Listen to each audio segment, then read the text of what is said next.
మహాదేవుడును మన రక్షకుడైనటువంటి యేసుక్రీస్తు నామములో మీ అందరికి వందనాలు తెలియజేస్తున్నాను. ఈరోజు నేను మీ ముందుకు రావడానికి గల కారణం ఏంటంటే, రాధా మనోహర్ దాస్ అనేటువంటి ఒక సూడిపంది వాడిని ఎన్ని తిట్టినా కానీ పాపం ఉండదన్నమాట. వాడు ఎక్కడ పడితే అక్కడ ఓళ్ళమ్మిటి కొంపలమ్మిటి తిరిగి మత విద్వేషాన్ని నూరిపోస్తూ ఉంటాడు ప్రజల్లో. వాడు సిగ్నేచర్ స్టూడియో అనేటువంటి ఒక ఛానల్కి వెళ్ళి బైబిల్ గురించి అలాగే క్రైస్తవుల గురించి నోటుకొచ్చినట్టుగా ఇష్టం వచ్చినట్టుగా లేనిపోయిన అబద్ధాలు చెప్తూ నీచంగా మాట్లాడుతూ వాడు మధ్యలో కొన్ని బడాయి మాటలు మాట్లాడాడు. వాడు ఏం మాట్లాడాడో మీకు వినిపిస్తాను, చూడండి ఒకసారి. రామాయణం చదవండి. చాగంటి గారు ఎన్నిసార్లు చెప్పారు? ఈ వాల్మీకి ఏమన్నా సర్టిఫికెట్ ఇచ్చాడు ఎవరికైనా? నా క్వశ్చన్ ఎందుకు సంధించానంటే, మీకు రావణాసుడు అనేటోడు నిజంగానే చెడ్డోడే అయి ఉంటే సీతమ్మ దేవిని ఈ జోకు వెళ్ళిన తర్వాత ఇప్పుడు మీరు ఏమన్నా చేసి ఉండొచ్చు కదా, ఏమి చేయలేడు అని అంటే ధర్మాన్ని గెలిపించడానికి. ఈ జోకు విని మాకు డోకు చెప్తుంది సార్. ఇది ఓల్డ్ జోకు. మీరు అడిగిన జోకు ప్రశ్న అంటలే, గమనించారా? జోక్ అంటున్నా. ఎందుకు అంటున్నానంటే, మీరు అక్కడ ఇద్దరిని పెట్టేశారు తుపాకులు పట్టుకుని. మా రెడ్డి అక్కడ నుంచున్నాడు. వాడు నేను మహేంద్ర గారిని గౌరవించాను అందుకే లోపల రావట్లేదు అంటున్నాడు. అది ఎందుకు రావట్లేదు లోపల చెప్పండి? తుపాకీలు రావణాసుడు దగ్గర ఏముంది మరి? అలా మీరిద్దరు అక్కడ తుపాకులు పెడితే ఆడు ఎలా వస్తాడు? లాపాకియాడు అవునా? మళ్ళీ పెద్ద మహేంద్ర గారిని గౌరవించాను తోటకూర అంటే ఎలా కుదురుతుంది? అలాగా వీడికి శాపం ఉంది. రంభ శాపం ఇచ్చింది. నువ్వు ఎవరినైనా ముట్టుకున్నావా అనుమతి లేకుండా నీ తల విరేయి వక్కలవుగాక వక్కపొడిలాగా. నీకు శాపం ఉంది. రంభ శాపం ఇచ్చింది. నువ్వు ఎవరినైనా ముట్టుకున్నావా అనుమతి లేకుండా నీ తల విరేయి వక్కలవుగాక వక్కపొడిలాగా. నీకు శాపం ఉంది. రంభ శాపం ఇచ్చింది. నువ్వు ఎవరినైనా ముట్టుకున్నావా అనుమతి లేకుండా నీ తల విరేయి వక్కలవుగాక వక్కపొడిలాగా.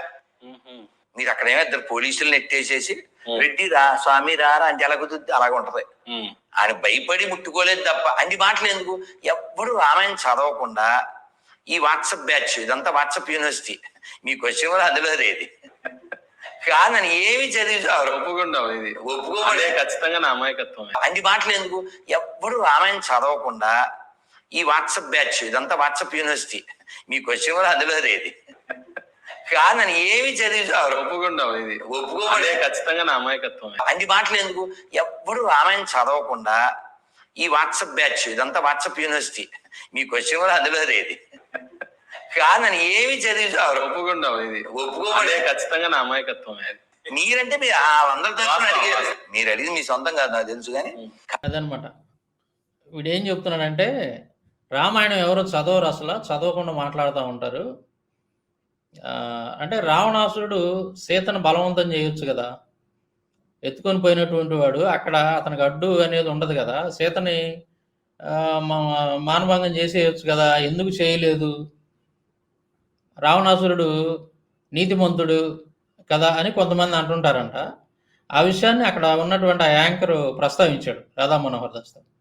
వీడేమంటున్నాడంటే, అబ్బే ఇది జోక్ అండి, మీరు అసలు ఇది ప్రశ్న కాదు, ఎందుకు అని బలవంతం చేయలేదంటే సీతని, రావణాసురుడికి ఒక శాపం ఉంది.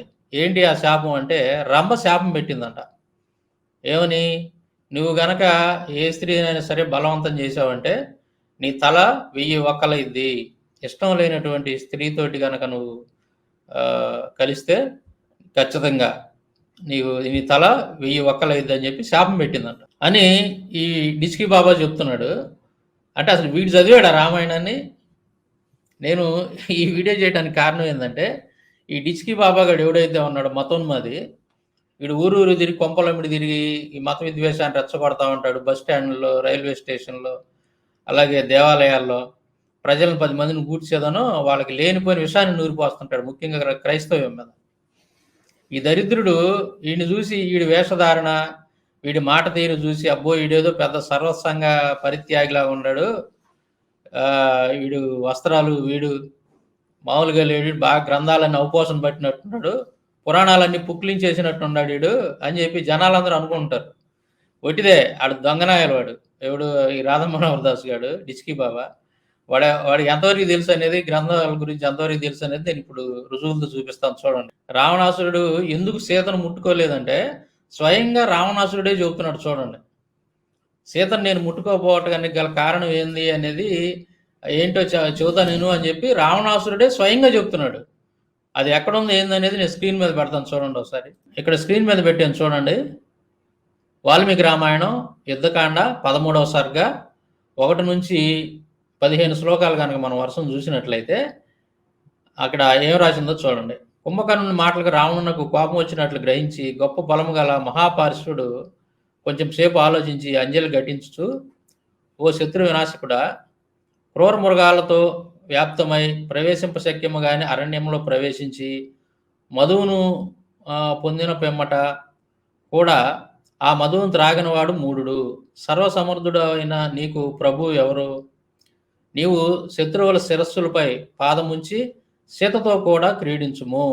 ఓ మహాబలుడా, కోడిపుంజు ప్రవర్తించినట్లుగా ప్రవర్తించి సీతను బలత్కారం చేత ఆక్రమించి అనుభవించుము, ఆనందించుము. నీ కోరిక తీరిన తర్వాత ఇంక నీకేం భయం?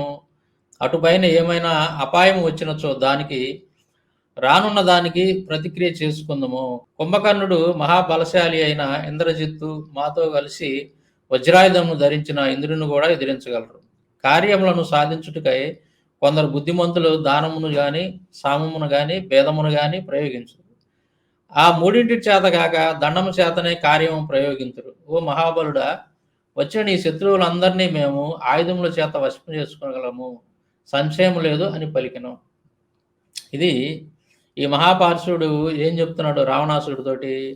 నువ్వు సీతని అనుభవించేయచ్చు కదా, అంటే బలత్కారం చేయొచ్చు కదా, కోడి పెట్టగానే మీద కానీ కోడి పుంజు ఏ విధంగా అది ప్రవర్తించిందో అట్లా ప్రవర్తించు నువ్వు. అంటే ఏంది? సీతని రేప్ చేయమని చెబుతున్నాడు అతను. ఈ మహాపార్శ్వుడు చెబుతున్నాడు ఎవరితోటి? రావణాసుడితోటి. అయితే ఇదంతా చెబుతా ఉన్నాడు, నీకెందుకు ఎవరన్నా వస్తే మేము చూసుకుంటాము, మంచి వీరులు సూర్యులు మన పక్షాన ఉండారు, ఇబ్బంది ఏం లేదు, నువ్వు సీతను మానభంగం చేసేసి అని చెప్పి రావణాసుడితోటి ఇతను చెప్తున్నాడు, రెచ్చగొడుతున్నాడు. అప్పుడు రావణాసురుడు చెబుతున్నాడు ఇతనితోటి, రాక్షసరాజు అయిన రావణుడు మహాపార్శ్వుని మాటలు విని మెచ్చుకొనుచు ఇట్లు పలికిను, మహాపార్శ్వుడా, నాకు సంబంధించిన ఒక రహస్యం చెబుతా నేను. అది ఇప్పుడు నేను ఎందుకు సీతని మానభంగం చేయలేదంటే దీనికి ఒక సీక్రెట్ ఉంది, దీని వెనకమాల ఒక పెద్ద స్టోరీ ఉంది, నేను చెప్తా నేను నీకు అని చెప్పి చెబుతున్నాడు రావణాసురుడు. పూర్వం చాలా కాలం క్రితం జరిగిన ఒక విషయమును చెప్పేదను. అగ్నిశిఖ వలె ప్రకాశించున్న పుంజక స్థల అను అప్సరస స్త్రీ నన్ను చూసి భయపడి నక్కి నక్కి బ్రహ్మదేవుని గృహమునకు ఆకాశ మార్గమును వెలుచుండగా చూచి నేను ఆమెను వివస్త్రను చేసి బలత్కారముగా అనుభవించితిని. పిదప ఆమె నలిపివేసిన పద్మలత వలె బ్రహ్మదేవుని గృహమునకు వెళ్ళినది. అప్పుడు ఆ విషయం మహాత్ముడైన బ్రహ్మదేవునికి తెలిసినదని అనుకొనుచున్నాను. అందుచేతనే ఆ బ్రహ్మదేవుడు కోపించి, ఈనాడు మొదలుకొని నీవెవరైనా పరస్త్రీని బలత్కారంగా పొందినట్లయితే నీ శిరస్సు 100 ముక్కలుగా బద్దలగును, సందేహము లేదు అని నన్ను శపించాడు. నేను ఈ విధంగా బ్రహ్మ ఇచ్చిన శాపమును భయపడి సీతను హఠాత్తుగా బలత్కరించి నా సుందరమైన శయనం పైకి ఎక్కించట్లేదు. ఇది విషయం. రామాయణంలో ఎందుకు రావణాసురుడు సీతను బలత్కరించలేదు అని అంటే, అతనికి ఏమీ అడ్డు ఆపు లేకపోయినప్పటికి కూడా తన వశంలో ఉన్నటువంటి సీతని రావణాసురుడు ఎందుకు బలత్కరించలేదని అంటే దానికి కారణం ఏంటంటే స్వయంగా రావణాసురుడే చెప్తున్నాడు. నేను పూర్వకాలంలో పుంజక స్థల అనేటువంటి ఒక అప్సరస స్త్రీని నేను మానభంగం చేశాను. ఆవిడ బ్రహ్మ దగ్గరికి వెళ్ళింది, చెప్పింది జరిగిందంతా కూడా. అప్పుడు బ్రహ్మదేవుడు నన్ను శపించాడు, ఇక మీదట నువ్వు ఎవరైనా ఏ స్త్రీనైనా సరే ఇట్లా బలత్కారం చేస్తే నీ తల 100 ముక్కలు అయింది, బద్దలుగా అయిపోద్ది అని చెప్పేసి శాపం పెట్టాడు నాకు. అందుకని నేను సీతను బలత్కారం చేయలేదు, లేకపోతే ఈ పాటికి అంత అయిపోయేది అని చెబుతున్నాడు. ఎవరు? రావణాసురుడు. ఇది రామాయణంలో రాయబడింది. ఆడేం చెబుతున్నాడు? ఆ డిస్కీ బాబా గారు ఏం చెప్తున్నాడు? కాదండి, ఎవరు? రంభ శాపం పెట్టింది ఎవరికి? రావణాసురుడికి. కాబట్టి అతను సీతని ఏమీ చేయలేదు అని చెప్పి మాట్లాడుతున్నాడు. పైగా వాడు బడాయి మాటలు చెబుతున్నాడు. ఏంటి? వాట్సాప్ యూనివర్సిటీలో నుంచి మాట్లాడుతుంటారు ఇలాంటివన్నీ కూడా, చాలా జోక్ అండి అది అని. ఈడికేదో పెద్ద ఈడు రామాయణం ఏదో చదివినట్టు. రామాయణం చదవరండి అసలు అని చెప్తున్నాడు ఈడు జనాలకి. ఈడు చదవలేదని మనకు అర్థం అవుతుంది ఇప్పుడు క్లియర్‌గా. ఎవరు? ఈ డిస్కీ బాబా గాడు. డిస్కీ బాబా గాడు అసలు రామాయణం గాని, మహాభారతం గాని ఇట్లాంటి గ్రంథాలు ఏది వాడు చదవల. ఆడన్ని దొంగ మాటలు చెప్తుంటాడు జనాలకి. కాబట్టి ఇక్కడ మనకు క్లియర్‌గా అర్థమవుతుంది చూడండి. ఎందుకు బలాత్కారం చేయలేదు సీతనంటే కారణం స్వయంగా రావణాసురుడే చెప్తున్నాడు. నాకు బ్రహ్మ శాపం పెట్టాడు. ఎందుకు పుణ్యక స్థల అనేటువంటి ఒక అప్సరసను నేను మానభంగం చేశాను కాబట్టి. అందుకని నేను గనక సీతను మానభంగం చేస్తే నా తల 100 బద్దలుగా మరి పగిలిపోయిద్ది కాబట్టి, ముక్కలైపోయిద్ది కాబట్టి నేను చేయలేదు అని చెప్పి చెప్తున్నాడనమాట. ఇది స్టోరీ. అయితే ఇతను ఎందుకు చెప్పాడు ఈ మాట? ఎవరు? ఈ డిస్కీ బాబా గాడు. ఈ డిస్కీ బాబా గాడు, ఈ సూడిపందిగాడు ఈడెందుకు చెప్పాడు ఆ మాట? రంభ శాపం పెట్టిందని. దానికి ఒక స్టోరీ ఉంది. అది కూడా చెబుతాను చూపిండి. అయితే అక్కడ రంభ కాదు శాపం పెట్టింది. నలకూబరుడు పెడతాడు శాపం. రంభ కాదు.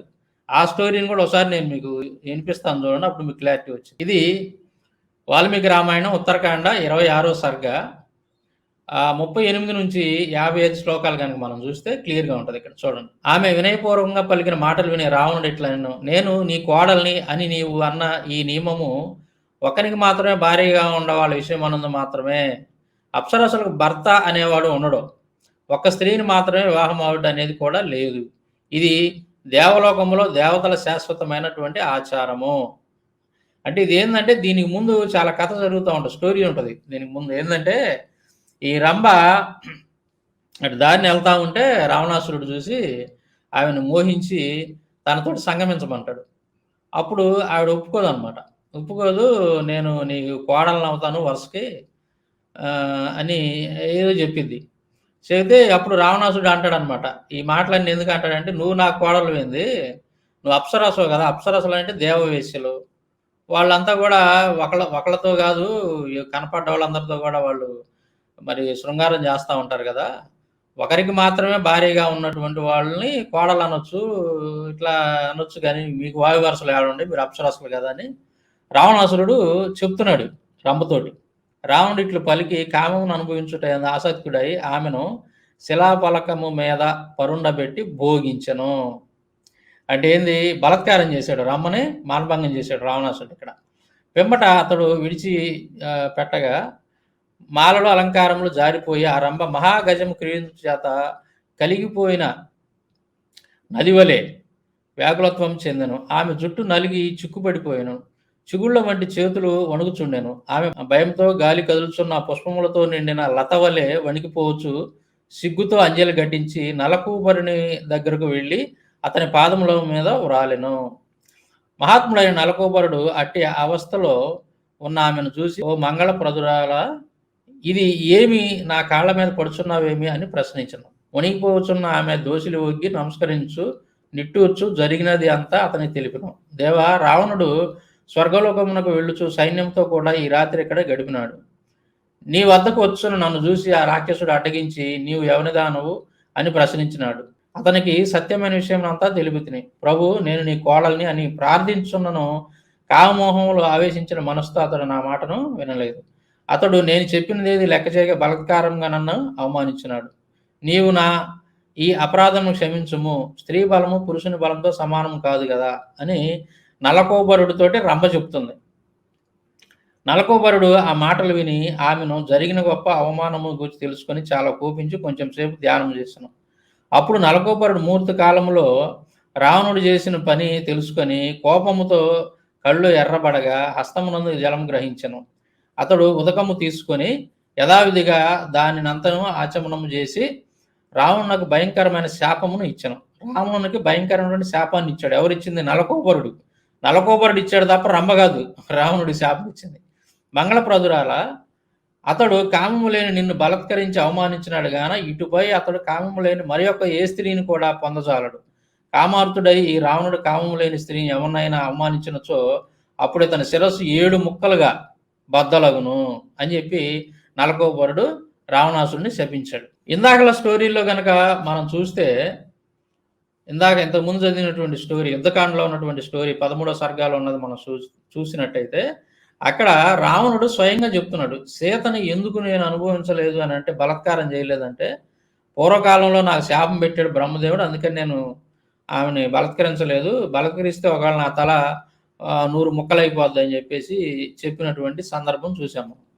అలాగే ఇక్కడ చూసినట్లయితే నలకోబరుడు శాపం పెట్టాడు, రంభ కాదు శాపం పెట్టింది. ఇందాక వాడు ఏమంటున్నాడు డిచ్కి బాబా, రంభ శాపం పెట్టింది, నీ తల 1000 వక్కలగును అని చెప్పి శాపం పెట్టింది, అందుకని రావణుడు సీతని అనుభవించలేదు అని చెప్పి చెప్తున్నాడు, సీతను బలత్కారం చేయలేదని చెప్పి చెప్తున్నాడు.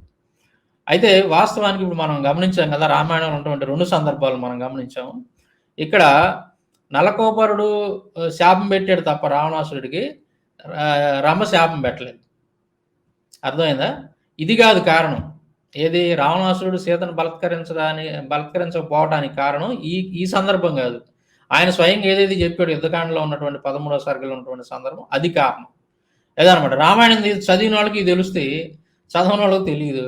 ఆ డిస్కీ గాడు మరి దీన్ని బట్టి వాడు రామాయణం చదివాడా చదవలేదా అనేది ఒకసారి మీరు ఆలోచించుకోండి. వాడికి ఎంత మాత్రం తెలుసు వాడి గ్రంథాల గురించి అనేది మీకు అవగాహన రావడానికి తెలియటం కోసం నేను ఈ వీడియో చేశాను. తర్వాత ఇక్కడ ఒక విషయాన్ని మీరు గమనించాలి, ఇప్పటికే మీకు అర్థమై ఉండాలి. ఇదేంది మరి, ఫస్ట్ మనం యుద్ధకాండలో చూసాం కదా 13వ సర్గలో బ్రహ్మదేవుడు రావణాసురుడు పెట్టినటువంటి శాపం కారణంగా సీతని బలత్కరించలేదు. అంటే ఆల్రెడీ రావణాసురుడికి బ్రహ్మదేవుడు పెట్టినటువంటి శాపం ఉంది, ఏ స్త్రీనైనా సరే నువ్వు బలత్కరిస్తే నీ తల అనేది బద్దలైపోద్ది అని చెప్పి, ఒక్కలైపోద్ది అని చెప్పి శాపం ఉంది. అయితే మరి ఆల్రెడీ రావణాసురుడికి శాపం ఉంది కదా, బ్రహ్మదేవుడి యొక్క శాపం ఉంది కాబట్టి రంభని మానభంగం చేసేటప్పుడు ఖచ్చితంగా రావణాసురుడి తల అనేది బద్దలైపోవాలా? మరి ఎందుకు జరగలేదు ఆ విధంగా? చూసారు ఒకసారి. అంటే ఈ తేడా గమనించండి మీరు. రామాయణం అనేది పొంతం లేకుండా రాసుకున్నారు ఇక్కడ. దీనికి ఒక లాజిక్ అనేది ఏమి ఉండదు. ఇది కేవలం కల్పిత గ్రంథం అనేది మీరు గమనించాలి. కల్పిత గ్రంథం అని అర్థమైపోతుంది మనకి. ఎందుకంటే ఇప్పుడు రమ్మని రావణాసురుడు మానభంగం చేసే టయానికే రావణాసురుడి శాపం ఉంది, బ్రహ్మదేవుడి శాపం, బ్రహ్మదేవుడు పెట్టిన శాపం.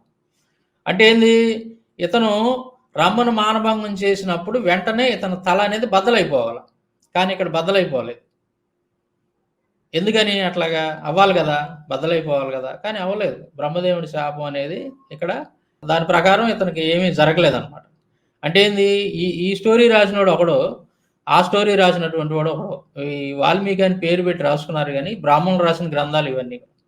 ఇక్కడికి వచ్చేసరికి ఉత్తరకాండంలో దీన్ని రాసినోడు ఒకడు, ఆ యుద్ధకాండం రాసినటువంటి వాళ్ళు ఒకళ్ళు అనమాట. ఇట్లా పొంతం లేనటువంటి మాటలు రాసుకున్నారు దీంట్లో, ఈ రామాయణంలో. మనకు క్లియర్గా అర్థమవుతుంది. నేను చెప్పింది అర్థమైంది అనుకుంటాను మీకు. మళ్ళీ ఒకసారి వివరిస్తాను చూడండి. రమ్మని రావణాసురుడు మానభంగం చేసే టయానికే రావణాసురుడికి ఆల్రెడీ బ్రహ్మ పెట్టినటువంటి శాపం ఉంది, నువ్వు ఏ స్త్రీ అయినా సరే బలత్కరిస్తే నీ తల అనేది ముక్కలైపోద్ది అని చెప్పేసి శాపం ఉంది. మరి ఇక్కడ రమ్మని రావణాసురుడు మానభంగం చేశాడు, కానీ అతని తల ఏమీ బద్దలైపోలేదు. అంటే దీనికి దానికి సంబంధం లేదనమాట, అటాచ్మెంట్ లేదు ఈ స్టోరీకి ఆ స్టోరీకి. అంటే ఇదంతా కూడా జరిగింది కాదు, కల్పిత గ్రంథాలు, కథల పుస్తకం అనమాట ఇది, ఈ రామాయణం అనేది అని దీన్ని బట్టి మనకు అర్థమవుతుంది క్లియర్గా, చాలా క్లియర్గా అర్థమవుతుంది. అదనమాట. సో దీన్ని బట్టి మనకి ఏమర్థం అవుతుంది, డిస్కి బాబా గారు వాడి గ్రంథాలు చదివినోడు కాదు, పాడు కాదు, వాడికి అసలు ఏమీ తెలియదు అని చెప్పి మనకి క్లియర్గా అర్థమవుతుంది అనమాట. తర్వాత ఇంకో విషయాన్ని నేను మీకు ఇక్కడ తెలియజేయాలి. ఏంటంటే సిగ్నేచర్ స్టూడియో అనేటువంటి ఆ ఛానల్లో ఈ మధ్యకాలంలో ఈ మతపరమైనటువంటి విషయాలని గురించి డిస్కస్ చేస్తూ ఉన్నారు. ఈ లలిత్ కుమార్ ఒకడిని, తర్వాత బైరి నరేష్, ఇతను ఈ రాధా మనోహర్ దాసు, ఇంకా కొంతమంది ఈ ఆర్ఎస్ఎస్ భావజాలం కలిగినటువంటి వాళ్ళని చాలామందిని పిలిపించి క్రైస్తవుల మీద అలాగే ముస్లిమ్స్ మీద ఇష్టం వచ్చినట్టుగా విమర్శలు చేసి వెళ్ళిపోతూ ఉన్నారు. లేనిపోయిన అబద్ధాలు వక్రీకరణ చేసి వెళ్ళిపోతూ ఉన్నారు ఆ ఛానల్లో. వాళ్ళు ఏంటంటే వాటిని రీల్స్గా కట్ చేసి బాగా ప్రచారం చేస్తున్నారు విస్తృతంగా. అయితే ఈ సిగ్నేచర్ స్టూడియో అనేటువంటి వాళ్ళు ఎవరైతే ఉన్నారో వీళ్ళు మరి ఇది మతతత్వ ఛానలా లేదంటే సెక్యులర్ ఛానల్ అనేది మనకైతే అర్థం కావట్లేదు. వీళ్ళ ఛానల్కి పేరు రావడం కోసం ఆ విధంగా ఈ ఆర్ఎస్ఎస్ భావజాలం ఉన్న వాళ్ళందరినీ తీసుకొచ్చి ఇట్లా క్రైస్తవుల మీద లేనిపోని నిందలేపిస్తున్నారా అనేది కూడా అర్థం కావట్లేదు. ఎందుకంటే ఆ ఛానల్ యొక్క CEO కనుక అతని స్టోరీని మనం గమనించినట్లయితే మొన్న ఆయన ఇంటర్వ్యూ నేను విన్నాను. అతను కొద్దిగా కష్టపడి పైకొచ్చినటువంటి వ్యక్తి. అనేక ఎదురు దెబ్బలు తిని. మరి అటువంటి భావజాలం కలిగినటువంటి వాళ్ళు ఇలాంటి వాళ్ళని ఎంకరేజ్ చేయరు. మరి అతను ఎందుకు చేస్తున్నాడో, ఎలా చేస్తున్నాడో మరి నాకైతే అర్థం కావట్లేదు. ఆ సిగ్నేచర్ స్టూడియో అటువంటి ఛానల్‌లో ఈ డిస్కీ గాడినే దాదాపు 2 సార్లు పిలిచారు ఈ మధ్య కాలంలో. అలాగే వాడు లలిత్ కుమార్ అనేటువంటి వాడిని ఇష్టం వచ్చినట్టుగా బైబిల్ మీద వాళ్ళ ఇష్టం వచ్చినట్టు వక్రీకరణలు చేసి వెళ్ళిపోయారు. అంటే వాళ్ళనొక్కళ్ళనే పిలుస్తున్నారు. ఇప్పుడు బైబిల్ మీద మాట్లాడాల్సి వచ్చినప్పుడు క్రైస్తవులను కూడా పిలవాలి. మాలాంటోళ్ళని పిలవాలి. పిలిస్తే అప్పుడు అసలు హిందూ గ్రంథాల్లో ఏముంది, బైబిల్‌లో ఏముంది మొత్తం తీసి ఇప్పుడు ఎలాగైతే స్క్రీన్ మీద పెట్టి మాట్లాడామో అట్లాగా ఆధారాలు ఇచ్చి ఎవిడెన్స్ ఇచ్చి మాట్లాడతాం మేమైతే నేనైతే. మరి మీరు పిలిచినటువంటి ఆ డిస్కీ గాడు గాని, లలిత్ కుమార్ గాని వాళ్ళెవరు కూడా గ్రంథాలు రిఫరెన్స్‌లు ఇచ్చి మాట్లాడరు మీతోటి. సీఈఓ గారికి నేను విజ్ఞప్తి చేస్తున్నాను ఈ సందర్భంగా. సిగ్నేచర్ స్టూడియో అయినటువంటి ఆ సీఈఓ గారికి. మీరు ఈ మతోన్మాదులను తీసుకొచ్చి మీ ఛానెల్‌లో కూర్చోబెట్టి ఇష్టం వచ్చినట్టు మాట్లాడిస్తా ఉన్నారు క్రైస్తవుల గురించి. అది తప్పు. మీరు చాలా తప్పు చేస్తున్నారు. ఎప్పుడైనా సరే ఒక గ్రంథాల గురించి మాట్లాడాల్సి వచ్చినప్పుడు కొద్దిగా రిఫరెన్స్‌లు అనేవి కోట్ చేయాల. అవి ఎక్కడున్నాయో చెప్పాలా. అటువంటి జ్ఞానం కలిగినటువంటి వాళ్ళం మేమున్నాం. మీరు బైబిల్ మీద గాని, తర్వాత హిందూ గ్రంథాల మీద గాని ఏదైనా మాట్లాడాల్సి వచ్చినప్పుడు అది ఏ అంశమైనా సరే వాటికి సంబంధించి ఖచ్చితంగా నేను మీకు రుజువులతోటి, ఆధారాలతోటి నిరూపిస్తాను నేను ఏది కూడా. ముఖ్యంగా హిందూ గ్రంథాల నుంచి. మీరు పిలిచేటటువంటి ఈ మతోన్మాద బ్యాచ్ ఎవరైతే ఉన్నారో డిస్కీ గాడు గాని, లలిత్ గాడు గాని ఇంకా ఎవరైనా సరే ఈ ఆర్ఎస్ఎస్ భావజాలం ఉన్న వాళ్ళు ఎవరైతే ఉన్నారో వీళ్ళందరికంటే కూడా హిందూ మత గ్రంథాల గురించి ఏది ఎక్కడ ఉన్నది క్లియర్‌గా చెప్తాను నేను మొత్తం రెఫరెన్స్‌లు సహా చెప్తాను నేను. ఏ అంశమైనా సరే. బంగారి శర్మని పిలిచారు ఒకసారి. ఆయన ఏం చెప్పాడు? ఈ సతీ సహగమనం, బాల్య వివాహాలు అసలు అంటరానితనం మా గ్రంథాల్లో లేనే లేవండి అసల. ఆటికి మాకు సంబంధమే లేదన్నాడు. అదే నాలాంటోడు అక్కడ కూర్చుంటే మొత్తం వాళ్ళకి గుడ్డలు కూడా తీసి నడి బజార్‌లో నిలబెట్టినట్టుగా వాళ్ళ గ్రంథాల్లో మొత్తం తీసి బయటేసేవాడిని. ఆధారాలతో, రుజువులతోటి. మరి అవకాశం లేకుండా పోతుంది. ఎందుకంటే మీరు కేవలం ఆ మతోన్మాదులను ఒక్కళ్ళనే పిలుస్తున్నారు మీరు. వాళ్ళేమో నోటికొచ్చినట్టు వెళ్ళిపోతున్నారు. ప్రజలేమో వాళ్ళ అబద్ధాలు చూసి నిజాలు అనుకుని నమ్మి మోసపోతున్నారు. సో, మీ ఛానల్ ద్వారా మీరు సత్యాన్ని ప్రజలకు తెలియజేయాలనుకుంటున్నారా? లేకపోతే అసత్యాన్ని తెలియజేయాలనుకుంటున్నారా? ఒకసారి ఆలోచించుకోండి మీరు. సిగ్నేచర్ స్టూడియో వాడు. అర్థమైందా? మీరు గతంలో రాజా అనేటువంటి ఒక క్రైస్తవ పాస్టర్ గారు. ఆయన గతంలో సినిమా హీరోగా ఉన్నాడు. ఆయన పిలిచి మాట్లాడిచ్చారు. ఎంత చక్కగా మాట్లాడాడు ఆయన. ఆయన నమ్ముతున్నటువంటి విశ్వాసం గురించి ఎంత చక్కగా మాట్లాడి ఎక్స్‌ప్లెయిన్ చేసి వెళ్ళిపోయాడాయన.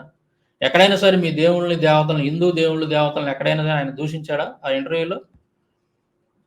ఎక్కడైనా గాని. చాలా గౌరవంగా, వినయంగా మాట్లాడి ఆయన నమ్ముతున్నదేదో ఆయన దాని గురించి చెప్పి మాత్రం వెళ్ళాడు. ఎక్కడ ఎవరిని దూషించలేదు, విమర్శించలేదు. ఎవరి మనోభావాలు దెబ్బతినే విధంగా ఆయన మాట్లాడలేదు. మరి మీరు చేస్తున్న పనేంది? ఈ మతోన్మాదుల్ని, ఆర్ఎస్ఎస్ భావజాలం కలిగిన వాళ్ళని కొంతమందిని పిలిపించి కూర్చోబెట్టి వాళ్ళ చేత నానా మాటలు, నీచమైనటువంటి మాటలు, లేనిపోయిన అబద్ధాలన్నీ చెప్పిస్తా ఉన్నారు క్రైస్తవుల మీద. అలాగే క్రైస్తవ్యాన్ని దూషిస్తూ మాట్లాడుతున్నారు. క్రైస్తవుల యొక్క మనోభావాలు దెబ్బతినే విధంగా మీరు ఆ ఛానెల్‌లో ఇంటర్వ్యూలు చేస్తా ఉన్నారు.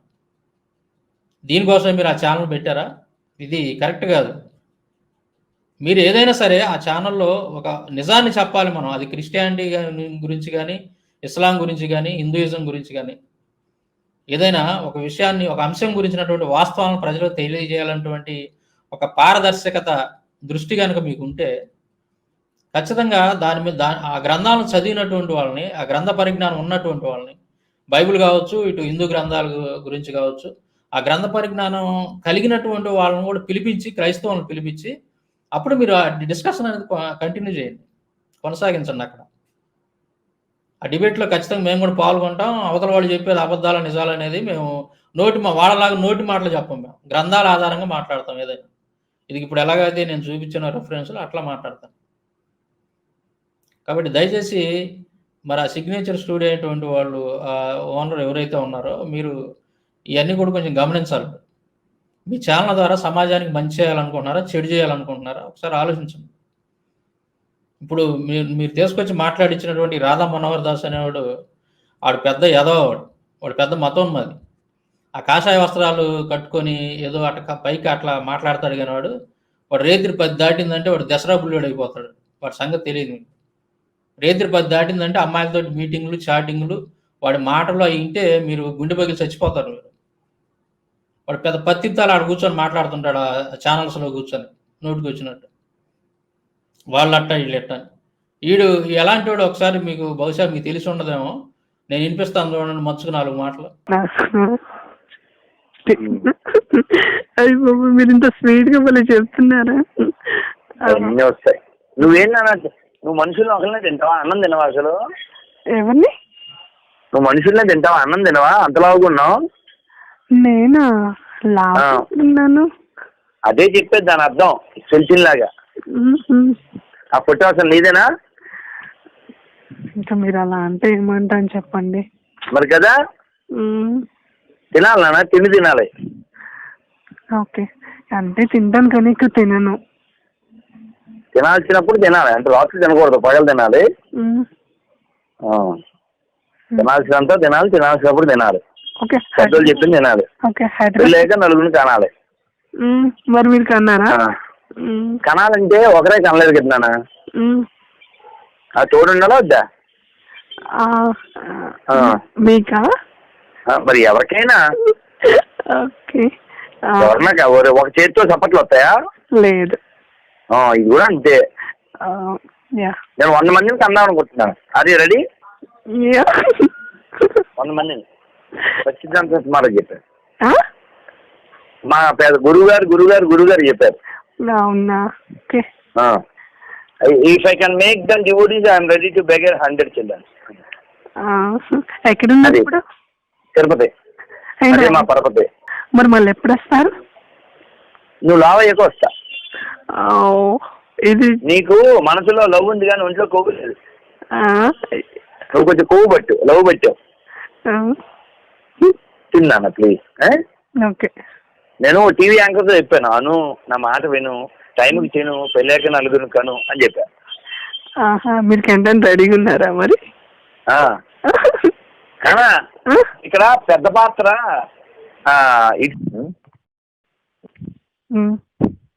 ఎందుకు ఏమన్నా యువర్ విష్. No push. నువ్వేం చెప్పాలంటే ఇంకా చెప్పే మరి, నిద్ర కూడా వచ్చేస్తుంది. Nothing. Okay, bye. Very happy. రేపు మార్నింగ్ 10 దాటిగా చేయండి ఖాళీ అయితే. ఆఫ్టర్ 10 ఇంకేమైనా చెప్పాలంటే మర్చిపోయాను, నువ్వు నాకు రేపు పొద్దున్న ఫోటో పెట్టు. ఓకే, తులసి పూజ చేస్తున్నా. అలాగే నీ ఫోటో ఇది కాకుండా ఇంకేదన్నా కాస్త కండబెట్టిన ఫోటో ఉంటే, కండబెట్టిన ఫోటో. లేకపోతే అర్జెంటుగా 10 కేజీలు లేదు నా మేక మాంసం, గణపతి మాంసం తినేయాలి నువ్వు. నేను తినను. నేను ఎలానమ్మా అసలు తినవా? మటన్ తినను నేను. Chicken, fish, egg. Fish, egg, chicken అంతే. No mutton, no pig. సరదాగా అన్నాను. ఇది ఆ డిస్కీ బాబా గాడి ఆవిడ భాగవతం ఇదనమాట. ఇట్లాంటి యదవులను అందరిని తీసుకొచ్చి మీ ఛానల్లో కూర్చోబెట్టి క్రైస్తవుల మీద లేనిపోయిన మాటలు, విమర్శలు, నిరాధారమైనటువంటి ఆరోపణలు చేపిస్తూ ఎట్టబడితే అట్ట మాట్లాడతారు.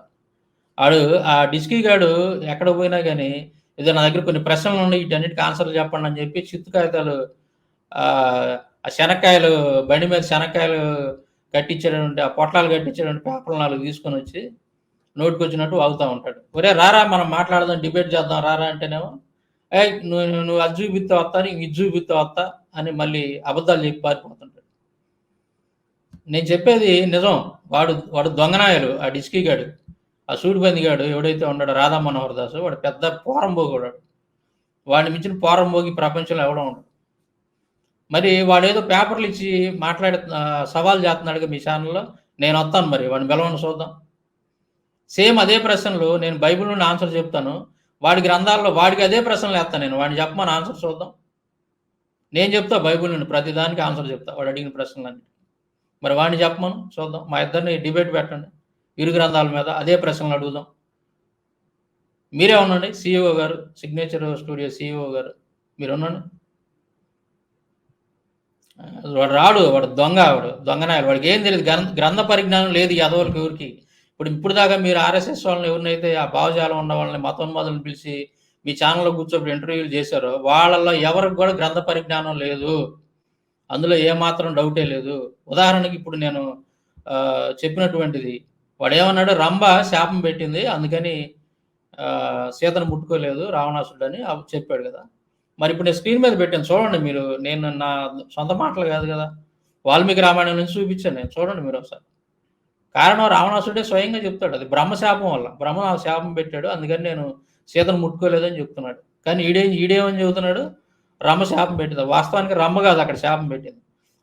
ఆ సన్నివేశంలో నలకోబరుడు పెడతాడు శాపం ఎవరికి, రావణాసుడికి. రమ్మ కాదు పెట్టింది.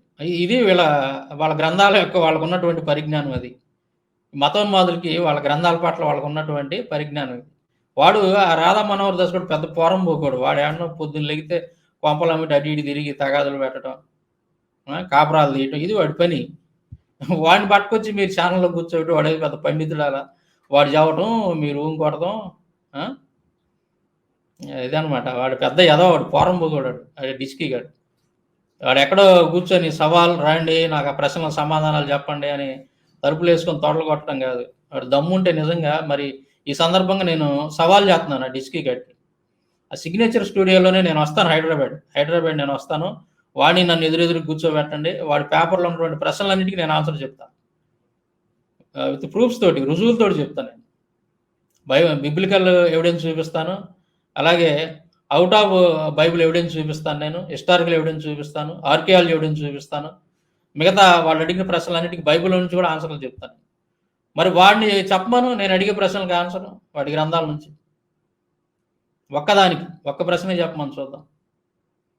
ఏంటంటే ఈ యదవులందరూ, ఈ పోరంబోగు నాయుళ్ళంతా కూడా ఇట్టటి వాళ్ళని పిలిపించి మీ ఛానల్లో కూర్చోబెట్టి క్రైస్తవుల మనోభావాలు దెబ్బతినే విధంగా మాట్లాడటం అనేది అది మంచి పద్ధతి కాదు. రామాయణంలో ఈ రెండు కూడా చాలా అసంబద్ధంగా ఉన్నాయి. మీరు గమనించినట్టుగా అయితే ఏంటంటే, ఆల్రెడీ రావణాసురుడికి శాపం ఉన్నప్పటికి కూడా మరి రమ్మని మానభంగం చేసినప్పుడు అతనికి తల బద్దలైపోలేదు. ఆ శాపానికి విధంగా సంబంధమే లేదన్నట్టుగా, అంటే ఆ స్టోరీకి ఈ స్టోరీకి సంబంధం లేదన్నట్టుగా అక్కడ ఉందన్నమాట. సో దీన్ని బట్టి మీరు గ్రహించండి ఈ గ్రంథాల యొక్క ప్రామాణికత ఏంటి, ఇవి కల్పిత గ్రంథాలా కాదని చెప్పి ఈ పాటికి మీకు అర్థమైపోయి ఉండాలి. ఈ రామాయణం ఇదంతా కూడా ఆ రోజుల్లో బ్రాహ్మణులు రాసినటువంటి కల్పిత కథలు ఇవన్నీ. దీని ఎటువంటి చారిత్రక ఆధారాలు కానీ, అలాగే ఆర్కియాలజికల్ ఎవిడెన్స్ కానీ ఏమి లేవు. ఒక్క చిన్న ఎవిడెన్స్ కూడా లేదు. అందుకే ఇప్పటి వరకు కూడా వీటిని మైథాలజీ అని పిలుస్తారు, హిందూ మైథాలజీ అంటే కల్పనా కథలు ఇవన్నీ కూడా. సో ఈ విషయాన్ని మరి అందరూ గ్రహించండి. ఈ డిస్కీ గాడు పెద్ద పోరంబోకు, వాడికి ఏమీ తెలియచావదు. వాడి గ్రంథాల గురించి కూడా ఏమాత్రం కూడా పరిజ్ఞానం లేదని ఈ పాటికి మీకు అర్థమైందని నేను అనుకుంటున్నాను. ఇప్పటి వరకు ఈ వీడియోని చూసినటువంటి మీకు ప్రభు అయిన యేసుక్రీస్తు నామములో మరొకసారి వందనాలు తెలియజేసుకుంటూ సెలవు తీసుకుంటాం.